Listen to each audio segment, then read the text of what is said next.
The NFL draft is this week, and in today's video, I wanted to come out with my final 2022 NFL mock draft. So, you guys know the drill. Before this video does get started, hit that like button if you enjoyed, as it really helps out the channel. And also, make sure to subscribe if you guys are new, and you guys enjoy this type of content, so you don't miss out on any new videos like this. Plus, I'm trying to hit 1,000 subscribers, and once I reach my goal, I'm finally going to do a face reveal. And also, the usual disclaimers, there's going to be no trades in this mock draft, and the way I'm going to be making these picks is that it's going to be a mix of what I think is going to happen in real life, and what I would do if I was that team's GM. But yeah, without further ado, let's get this video started.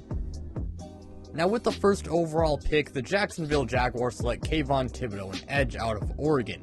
Now, I know some people might find this kind of shocking, but I do wholeheartedly believe that Tibbs is arguably the best player in this entire draft. I know he is kind of raw, but he does use his hands well, and he is an insane athlete, and he has all the potential in the world. And the Jaguars, they do need help on defense, and if he does pan out, the Jaguars could have a really good edge duo for the future with him and Josh Allen.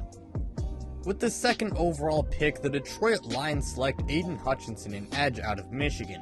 The Lions are likely going to be taking one of the top 3 edge rushers in this class, and in this case, I'm going to go with Aiden Hutchinson.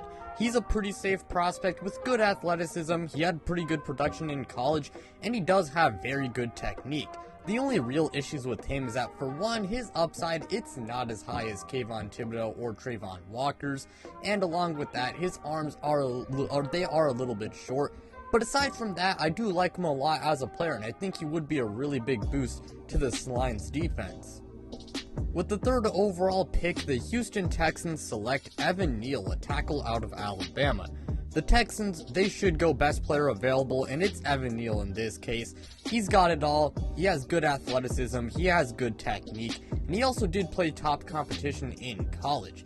Evan also does fill a need at tackle for Houston, and he really could help out Davis Mills develop, and he could also help out the Texans' run game. With the fourth overall pick, the New York Jets select Ahmad Gardner as a cornerback out of Cincinnati. Now, the Jets did a decent job in free agency improving their defense, but they still need a number 1 cornerback. Gardner is the best cornerback in this class, in my opinion, as he's got really good size, he's got pretty good athleticism and speed, and he is a phenomenal man cornerback, and he can make this Jets defense legitimately very, very scary. With the 5th overall pick, the New York Giants select Ika Mekwonu, a tackle out of NC State. Now, in this fictional mock draft universe of mine, Ekwonu should already be looking for houses in NYC or New Jersey, because I'm going to keep this pick constant throughout all of my mock drafts. The Giants' offensive line is awful, and they need to fix it, and they got to address it with one of their 2 first-round picks. Ekwonu is a really good athlete, he has a really good technique, he is a good run blocker, and he's also not that bad of a pass blocker, although, his pass protection, it needs a little bit of work. And along with that, he can play guard and tackle, and he is the consensus number 2 offensive lineman in this class, and he could be a really big boost to this Giants offensive line. With the 6th overall pick, the Carolina Panthers select Kenny Pickett, a quarterback out of Pittsburgh. Now, the Panthers do need to get a franchise quarterback if they want to take the next step as a franchise, and if Matt Rule wants to remain employed. Now, Pickett, talent-wise, he's not worth the 6th overall pick, but he's a quarterback, and to me, he is the best quarterback in this class, and he's also pro-ready. His ceiling, it's really not super high, but he does have good accuracy. His arm, it really is not that bad, and his mobility also is not that bad either. Now, he does have some issues with, his decision making and handling pressure, but I do think Kenny Pickett is a solid quarterback, even if, he's not really worth the 6th overall pick, talent-wise, and the Panthers, they are in desperate need of a quarterback. With the 7th overall pick via the Bears, the New York Giants select Travon Walker, an edge out of Georgia. The Giants do need some help at edge, and they do need to improve their pass rush. Now, Trayvon Walker, he is a project player because he did lack elite production in college, and I'll admit he is definitely kind of raw. But that being said, he does have insane upside, as he is a freak athlete. This guy is, I believe, 6'5", 275 pounds, and he can play edge, IDL, and he can even drop into coverage, and he also did run a 4.5, I don't quote me on that, but I do know his 40-yard dash wasn't the 4.5s. The guy, he is a truly insane athlete, and if they can develop his pass rush moves, then Trayvon Walker is going to be a monster in the NFL. With the 8th overall pick, the Atlanta Falcons select Kyle Hamilton, a safety out of Notre Dame. Now, the Falcons have holes all over the field, but I'm just going to go ahead and take the best player available in my opinion. Hamilton, I mean, he's not super duper fast, and I don't think he's much of a free safety, but that being said, I do think he's still one of the best players in this entire class, and he's still an ultra versatile, defensive weapon that could really help out the Atlanta Falcons, and I mean, he really could help out this defense, become good once again. With the 9th overall pick via the Denver Broncos, the Seattle Seahawks select Charles Cross, a tackle out of Mississippi State. Now, Seattle does have a lot of holes on defense and at tackle, but Cross, he is the best player available, and if Seattle does want to find a successor to Russell Wilson, fortifying that offensive line is going to be a top priority. Cross is one of the best O-linemen in this class, as he's a pretty good athlete, and this guy as a pass protector is absolutely amazing. Now, his run blocking, it is kind of raw, but that being said, if you can develop it, Cross could be one of the best tackles in the entire NFL, and he really could help out Seattle's offensive line. With the 10th overall pick via the Seahawks, the New York Jets select Garrett Wilson, a wide receiver out of Ohio State. Corey Davis and Elijah Moore, they are very solid players, but that being said, I don't know if they are number one wide receivers. Wilson is the best wide receiver in this draft in my opinion. He's a good route runner, he can work every single level of the field, and he's also a good red zone, and he's also a good deep threat. Not to mention, the guy is also great after the catch, and he could help out in Zach Wilson's development. With the 11th overall pick, the Washington Commanders select Drake London, a wide receiver out of USC. The Commanders can do a lot with this pick, but I'm going to go ahead and take a wide receiver.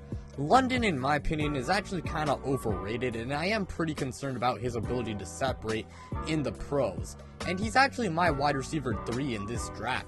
However, I'm taking London because I do think he could go very high in real life, and he is a good scheme fit because Carson Wentz, he does like his big body wideouts, and London is an amazing 50-50 guy.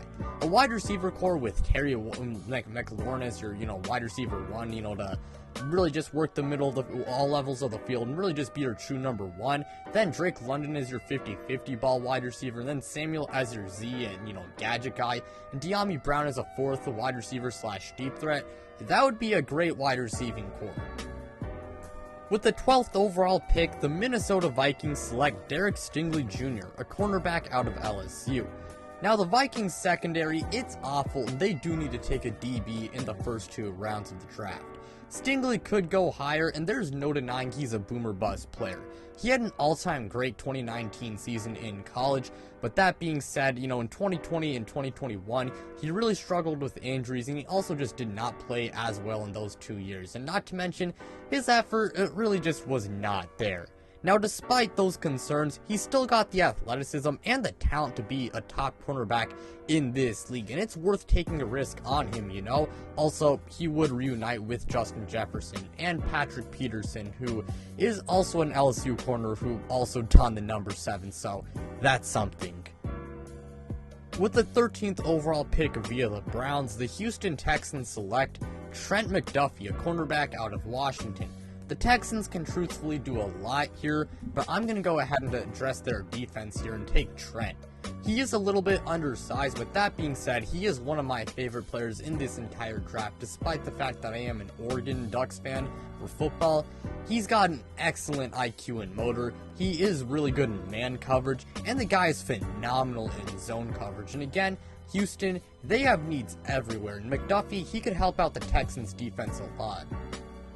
With the 14th overall pick, the Baltimore Ravens select Jermaine Johnson, an edge out of Florida State. The Ravens need an edge rusher opposite of Odafe Owe. Johnson is one of the best edge rushers in this entire class. He's a decent athlete, he has good power, he's got decent speed and and explosiveness, and technically he's also very sound. Not to mention, the Ravens coaching staff is really good at developing defensive players. With the 15th overall pick via the Dolphins, the Philadelphia Eagles select Jameson Williams, a wide receiver out of Alabama. The Eagles desperately need a number 2 wide receiver. Jamie, he did suffer a torn ACL in the national championship game, and he does have a skinny frame like Devonta Smith, but his rehab has been going pretty well, and the dude is still a great player. I mean, he's still arguably the best wide receiver in this class. Not to mention, the guy is a very solid route runner, and he is a tremendous deep threat, and he could be a really good complement to Devonta Smith. With the 16th overall pick via the Eagles via the Colts, the New Orleans Saints select Chris Olave, a wide receiver out of Ohio State. Now, the Saints wide receiver core sucks, so taking a wide receiver in the first round is basically, a necessity. Olave is one of the best wide receivers in this class, and like Garrett Wilson, he's a great route runner. He can work every single level of the field, and he's also a good red zone and deep threat. He does have a skinny frame, and I can't lie, he really is not that much of a yak guy, but he'd still be a really good partner to Michael Thomas. Also, they'd form an Ohio State wide receiver duo, so that's something. With the 17th overall pick, the Los Angeles Chargers select Jordan Davis, an interior D lineman out of Georgia. Most mock drafts have Jordan Davis going to LAC, and I'm going to keep it that way. He's not much of a pass rusher, but the Bolts, they just need a good run-stopping D lineman, and that is exactly what Jordan Davis is. Jordan Davis is a freak athlete, and I think he would be a good fit on the Chargers because, the Chargers, they need some good run stuffers, and that's exactly what he excels at. And if he does develop some pass rush moves, he would be an absolute problem to deal with, for opposing offenses. With the 18th overall pick via the Saints, the Philadelphia Eagles select Devin Lloyd, a linebacker out of Utah. The Eagles did upgrade their linebacker group by getting Kaiser White, but they still need some help at that position. Devin Lloyd is the best linebacker in the class, as he's a good athlete. He can tackle, he can cover, he can stop the run, and also he can get after the quarterback. He could really help this Eagles defense out a lot. With the 19th overall pick via the Eagles, the New Orleans Saints select Trevor Penning, a tackle out of Northern Iowa. The Saints, they do need to find a successor to Teron Armstead. Now, Penning, he is raw, but that being said, he has the potential to be a really good player, and if he does work out, they'd have a great tackle duo with him and Ryan Ramczyk. With the 20th overall pick, the Pittsburgh Steelers select Tyler Linderbaum, an interior O lineman out of Iowa. The Steelers' offensive line, it sucks, and adding James Daniels was a pretty good start. However, they do need some help at center, and Tyler, he is one of the best O-linemen in this entire class. He's a little bit light, but he's super athletic for a guy his size, and he is a phenomenal run blocker, and he could help a franchise quarterback develop, and he could also help Najee Harris reach new heights. With the 21st overall pick, the New England Patriots select Andrew Booth Jr., a cornerback out of Clemson. The Patriots, they do need to replace J.C. Jackson if they want their defense to remain one of the best in the entire league. Booth, he is kind of raw, but that being said, he's a pretty good tackler. He's also got pretty good physical tools to be a great corner, and he's also a great ball hawk and zone corner.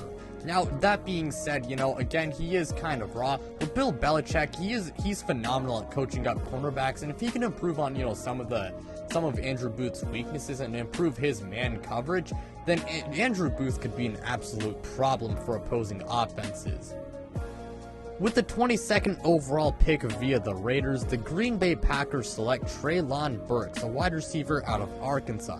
The Packers wide receiver core, it needs a lot of work to say the least. Trey, he is one of the best wide receivers in this entire draft. He's a massive 6'3", 225 pounds. He's got good acceleration, and he's also really good after the catch, and not to mention, he is also a pretty good threat on the ground. His route running, it could use a little bit of work, but that being said, he's a good player, and if he can improve his route running, Treylon Burks is gonna be an absolute monster. With the 23rd overall pick, the Arizona Cardinals select George Karlaftis, an edge out of Purdue. The Cardinals, they lost Chandler Jones in free agency, and they need to replace him. George doesn't have a super duper high ceiling, but that being said, I think he is a pretty safe prospect, and he should be a good replacement for Chandler Jones. With the 24th overall pick, the Dallas Cowboys select Nakobe Dean, a linebacker out of Georgia. The Cowboys, they do need some help at linebacker, and Dean is one of the best linebackers in this entire draft. Like Devin Lloyd, he can do anything you want from a linebacker, and he's also really athletic. Now that being said, Nakobe Dean is kind of undersized, which is concerning, but that being said, he could form a great duo with Micah Parsons. With the 25th overall pick, the Buffalo Bills select Kaiir Elam, a cornerback out of Florida. The Bills need a cornerback opposite of Tre'Davious White, and Elam is a great press cornerback and with great size and athleticism. He does need to clean up his tackling issues, but that being said, he is one of the best corners in this entire class, and he could help this Bills defense remain one of the best in the entire NFL. With the 26th overall pick, the Tennessee Titans select Kenyon Green, an interior O-lineman out of Texas A&M. The Titans, they did release Roger Saffold for cap purposes, and they could do a lot with this pick, but I'm just going to go ahead and address their offensive line and make sure that it's still good. Kenyon Green is one of the best O-linemen in this entire class. He's a good athlete. He also does have pretty good technique, and along with that, he does have really good versatility, and I'm a big fan of Kenyon Green, and he could help Ryan Tannehill remain upright and make sure that Derrick Henry does have, good lanes to run. With the 27th overall pick, the Tampa Bay Buccaneers select Roger McCreary, a cornerback out of Auburn. The Buccaneers will have Jamel Dean and Sean Murphy-Bunting as free agents next year, and they have to ensure that their secondary is still good. Roger doesn't have exceptional speed, and he's not massive either, but he does have really good man technique, and he's still one of the best cornerbacks in this entire draft. And with the 28th overall pick, the Green Bay Packers select Christian Watson, a wide receiver out of NDSU. I'm doubling down on wide receiver here. Watson is raw as a prospect, and his production in college, it really was not amazing, and NDSU just really was not that pass heavy. That being said, Watson is a phenomenal athlete as he's 6'4", 208 pounds, and he runs in the early 4.3s, and he's got the potential to be an absolutely phenomenal player. With the 29th overall pick via the Dolphins via the 49ers, the Kansas City Chiefs select Devontae Wyatt, an interior D lineman out of Georgia. The Chiefs D-line, it really does suck, and they need to address it in the first few rounds. Wyatt has a great first step, and he can defend the run very well. Now that being said, he does need to develop some pass rush moves, but if he does, he'll be a really good sidekick next to Chris Jones. With the 30th overall pick, the Kansas City Chiefs select George Pickens, a wide receiver out of Georgia. If the Chiefs want to continue to contend, they do need to find a replacement for Tyreek Hill. Now, Pickens is a boomer-bust prospect largely due to his injury concerns, but he does have the potential to be one of the best wide receivers in this entire class. He does have pretty good size, he's also very fast, and along with that, he is a decent route runner. With the 31st overall pick, the Cincinnati Bengals select Zion Johnson, an interior O-lineman out of Boston College. The Bengals have made some very good additions to their offensive line in free agency, but Johnson is the best offensive lineman available, and he can make their offensive line truly great. He's a really good athlete, he's also got pretty good technique, and he's really good as a run and pass blocker, and he is one of the best offensive linemen in this entire class. This Bengals offense, it was tremendous with a shitty offensive line, and just imagine how good it could be with a good one. And with the 32nd overall pick via the Rams, the Detroit Lions select Malik Willis, a quarterback out of Liberty. I'm confident Malik Willis will be a first-round pick, and I got the Lions scooping him up at 32. There is no denying he's got the tools to be a top quarterback in the NFL. He has a tremendous arm, and along with that, he's got really good mobility. He can outrun you, or he can, use some power, actually.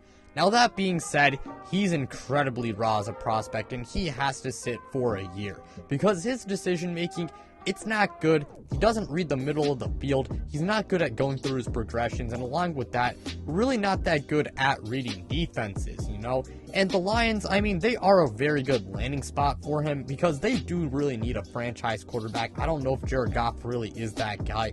And Jared Goff, he is a really good mentor, and he can be a really good bridge quarterback while Malik Willis does develop. But that being said, that's all I got to say for today's video. Thank you guys so much for watching. It really does mean a lot to me. Again, like, subscribe, do all of that stuff, and make sure you guys do go ahead and check out my social medias. The links to all of them, they are in the description below. But without further ado, I'm out, you guys.